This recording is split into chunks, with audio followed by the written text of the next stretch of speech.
Hello everybody. So as you can tell from the title of this video, I'm going to be explaining to you how I got my hemoglobin up in time for me to get my surgery. Now this video will be helpful for anybody who's trying to get their blood levels up for surgery, whether it be plastic surgery, weight loss surgery, any type of surgery. Generally, you usually have to have your hemoglobin at a certain level in order for you to be able to proceed with the surgery.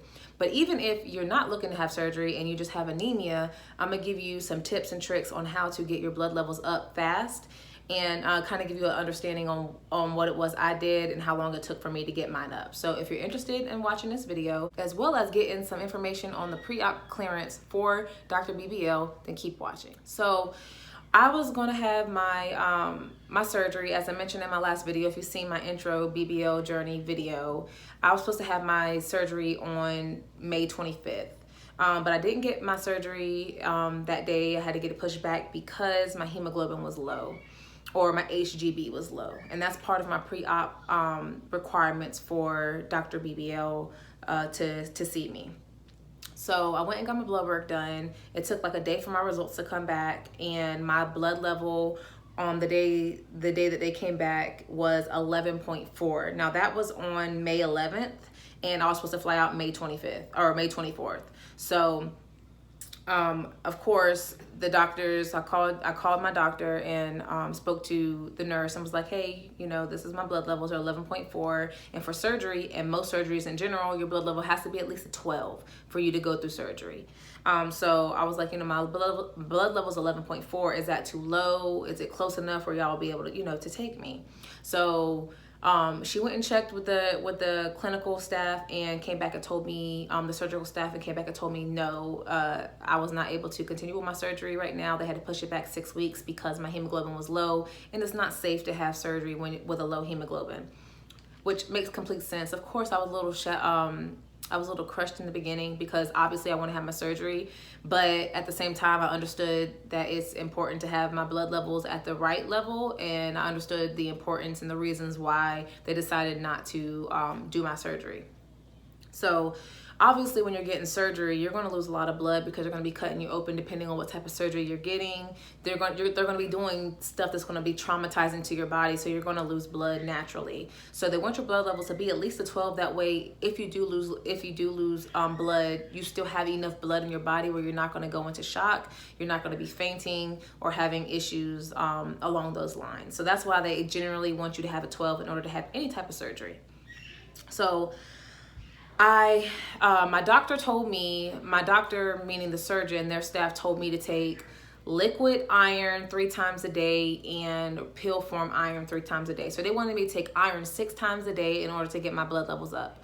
This was their recommendations. Now, I did order some liquid iron. However, I do not like to take oral medication, liquid oral medication. I get really nauseous from it. So I had my husband try it, and he told me it tastes straight like blood, like metallic-y, just like blood.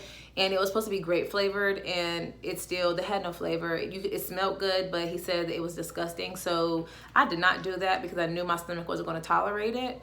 So I ended up throwing out my liquid iron. My general practitioner said to do iron 3 times a day. So of course I wanted to try to get iron in as much as I could because I wanted to find out, you know, how quick I can get my blood levels up, and I wasn't sure. I looked up videos trying to figure out how long it would take for me to get my blood levels to the correct levels that needed to be for surgery, and I really couldn't find any videos on it that told me exactly what it could be. On Real Self, they tell you, it takes it could take anywhere from a week to a month for it to get into your system and to actually start moving, to see changes. So that kind of concerned me, because I was like, well, if it's going to take me a month to even start seeing some changes, I probably won't have my blood levels up where it need to be in 6 weeks. So on May 28th, I ended up taking another test because I was just going to check to see if my levels were moving based off of what I was doing, and I wanted to see, you know, if it's been working. So I was just going to take a blood test just to check and see where my levels were. And to my surprise, my levels were a 12.5. So from May 11th to May 28th, I was able to move my blood levels from 11.4 to a 12.5, and I only needed a 12 for surgery. So I'm explaining to you what it was I did. So I had already ordered, when I ordered the liquid iron, I had already ordered iron pill called Hemaplex, which is this right here. And a lot of girls recommended this on the surgery sites that I'm on, like the surgical groups I'm on Facebook and on Instagram. And I never heard of it before, but a lot of them get it for after surgery to help build your blood levels back up after you have surgery. But with my blood level being so low, I wanted to get my blood levels up as fast as I could. So I started taking this before surgery, obviously, to get my blood levels up. Now, this has a lot of vitamins inside of this inside of this one pill. It's not just iron, but it is iron with synergistic cofactors for total blood health. It's 85 milligrams of elemental iron, mild and gentle, gluten-free. So there's 30 sustained release tablets in this box. And there's different types of iron. And I didn't know that until I started looking into my whole situation with my iron being low. But there's different types of iron. So like the elemental iron is different than, I think there was like 2 other types of iron that you can get in a pill. And I was just surprised to learn that. This does have vitamin C in it, vitamin E, it has thiamine, niacin, vitamin B6, folate, vitamin B12, calcium, iron, zinc, selenium, copper, magnesium, manganese, lysistine, and a few other ingredients inside of this pill. So what I did, I ended up taking this in conjunction with a iron pill. Now the iron pill I was taking before is Vitron C, and I would definitely recommend Vitron C over the one I'm going to show you, only because Vitron C, usually when you go to your doctors, they'll recommend Vitron C for your for anemia, because it's like the strongest iron pill, and it already has vitamin C in it, which vitamin C helps you absorb iron. So I was taking Vitron C twice a day and Hemaplex once a day. So I didn't have any specific time of the day. It was like 1 in the morning, and then, oh shoot, let me remember to take another one, and then I'll take one before bedtime. It wasn't like every 6 hours or every 8 hours I was taking one. I wasn't that strict with it. I just made sure I had 3 a day. So once my Vitron C ran out, because I was taking that already before I found out I had the anemia, once that ran out, I went ahead and used what I had already, which is the natural made iron. This right here I got from Target. And I started just replacing this with the Vitron C. So I was taking 2 of these a day and 1 of these a day. And this works perfectly fine. And I got my blood levels up in 3 weeks. Like 3 times a day is all I did. And if you wanted to do more a day, obviously you could, and obviously your blood levels will probably go up quicker, because like I told you, my surgeon wanted me to do it 6 times a day, but I only did it 3 times a day with pill form, and I got my blood levels up. Now, a couple of tips I want to give you. When you take your iron pills, you want to make sure that you're taking it with vitamin C. So I always took mine with orange juice. Vitamin C helps you absorb iron. Iron is really hard to absorb, and even the milligrams of iron that are in your pill, you're not going to get the complete dosage of it, just because it's hard to break down the iron and absorb iron. So it's best to do it with vitamin C, like orange juice, which is what I did. I would eat oranges too while I'm taking it. They say to take it on an empty stomach. That way you can try to get as much in as you can. I'm going to be honest with y'all, I didn't do it on an empty stomach most of the times, just because I would remember to take my medicine after I ate. But you know, it still worked for me. But definitely take it with some vitamin C, so it can help you build up your digest and break down the iron. I also was trying to bring in as much red meat as I could, as well as lentils. Lentils are really good for iron, and as well as a couple other things, but lentils was helping me with iron. So I was eating lentils and trying to increase my my red meat intake. But really, it was these two together. These two together got my blood levels up so fast, and I was so surprised, and I was so happy. I ended up having to get my blood work done all over again in order for my pre-op clearance on June 3rd, and it came back as a 13. So from May 28th to June 3rd, I went from 12.5 to 13. So that just gives you an idea. I went up 0.5, 5 or 6 days. Like, that's how fast it went up. So I definitely recommend doing this if you want to get your blood levels up. Now I know for my surgeon, he specifically says stop taking vitamin E. 10 days before your surgery. So Hemaplex does have vitamin E in it. So make sure you pay attention to your surgeon's instructions. And if your surgeon also requires you to stop taking this, which I think most will, because vitamin E is a blood thinner and they want you to stop taking anything that's a blood thinner before your surgery. But just make sure you look into their instructions. If you have to stop taking vitamin E or blood thinners at a certain time, make sure you stop taking Hemaplex. Because it does have vitamin E in it. So I stopped taking this a couple days ago because I am like 7 days away from my surgery. So I stopped taking this. And now I only take this 2 times a day. And sometimes, I'm not even gonna lie, I took 2 of these sometimes just because, like, if I forgot to take a dose during the day, I would just double up on it. But do what works for you. I'm just telling you what worked for me. I think I was really shocked at how fast it happened. I didn't think it would happen that fast.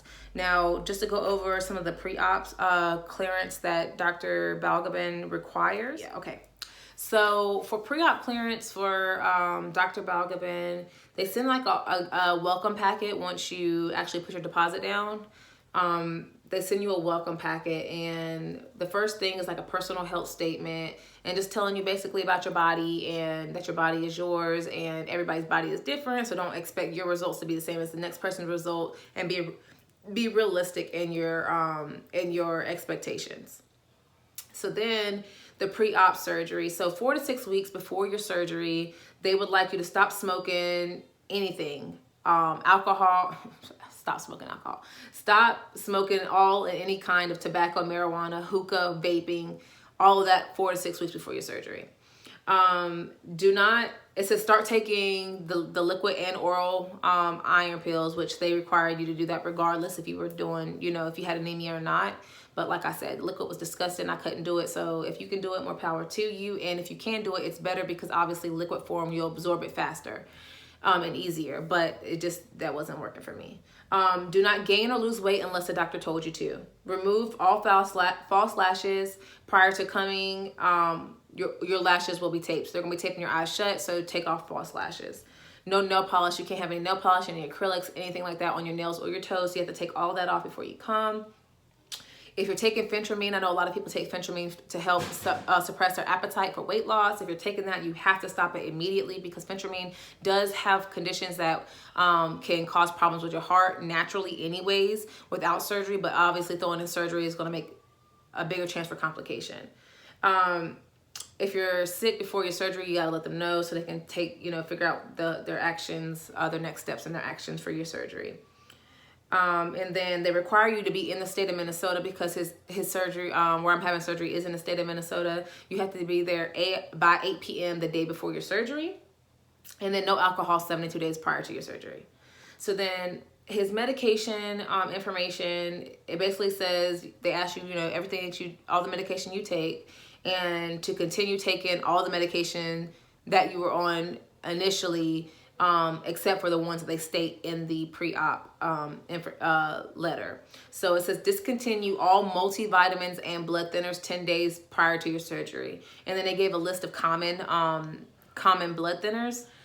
And so some of them, just to name them off for you to make it easier: St. John's wort, aspirin, ibuprofen, fish oil, vitamin E, Advil, Bayer, Midol, ginkgo biloba, naproxen, Aleve, Alka-Seltzer, Plavix, clopidogrel, Agrinox, and Coumadin. Those are all blood thinners that you need to stop 10 days before your surgery. So like I said, this has vitamin E in it. Stop taking it. Your natural iron pill should not have vitamin E in it, so you should be completely fine taking it. Yeah, there's no vitamin E in this, so you can continue taking this up to the day of your surgery and then after. It says, if you take any birth controls, they recommend you continue taking it. Do not stop taking your birth control. So the day before surgery, they're going to have you, we can't drink any water after midnight, no gum. You have to take a shower with a Hibiclin the night of, and then the day before you come in, or the morning of your surgery. And then if you have someone coming, if you're not staying in a recovery house and you have someone coming there with you, then they have to be there at a certain time to pick you up.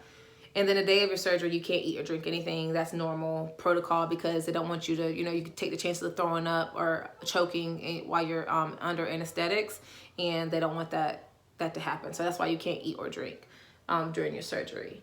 And then of course your Hemaplex, like I said, you can't wear any lotions, any deodorants. If you have a wig, you have to make sure you have your wig secured. They don't want your wig coming off in surgery. No makeup, so no makeup during surgery. Like I said, no nail polish, acrylics, anything like that. No dangling earrings, no tongue ring, belly button piercings, bracelets, rings of any kind, contact lenses. So I plan to leave my wedding ring, my bracelets, all of that here. I'm not taking any of it with me because I'm gonna be staying in the recovery house, and at the recovery house you can't have any family. So if I have to take my jewelry off, I'd rather just keep it home versus leaving it in a recovery house with people I don't know.